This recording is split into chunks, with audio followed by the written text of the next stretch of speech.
After the circumcision, what happened? What are you doing? Kenya's proactive voluntary male circumcision drive is one of the success stories being celebrated at the International AIDS Conference. The role of circumcision in prevention has been one of the most important breakthroughs in HIV science.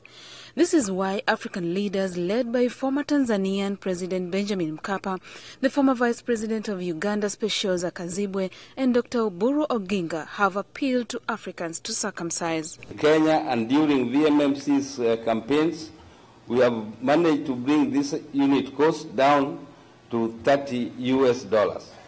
On the other hand, per patient ARV treatment may cost US $800 annually.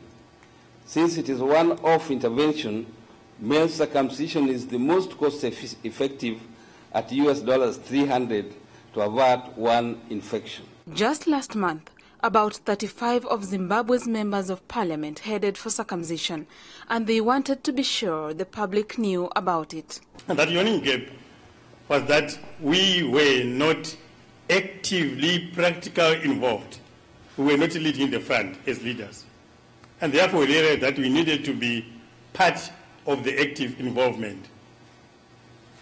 Talking about people in HIV/AIDS with the people and not talking about HIV and AIDS without the people. This call to circumcise comes at a time when international donors are scaling down on HIV funding, including funding for voluntary male medical circumcision. Mkapa challenged African countries to begin financing the programs themselves. Treatment is extremely costly. I can only speak directly of my own country. 2/3 of funding for HIV/AIDS is provided by international donors or partners. 2/3. But 2/3 of funding for health in the country is provided by our own resources.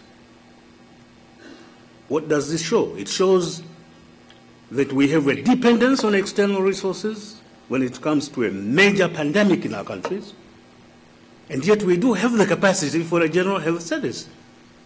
Produce a balance. We can do it.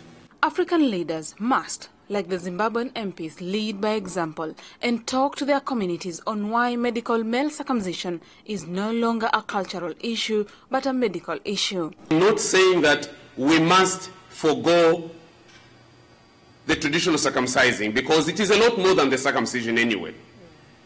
But for those of us that are not circumcising, we have a challenge, because one of the myths I used to think was that to go for circumcision meant looking and turning my back on my own culture.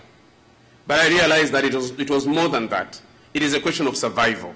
What was the purpose of having a culture if we were going to die and leave the culture?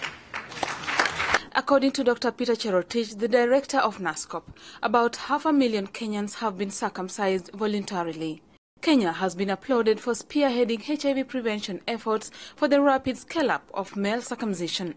But leaders at all levels, from the cabinet to the counties, can do more to set an example. Violet Otindo, Citizen TV in Washington, D.C., USA.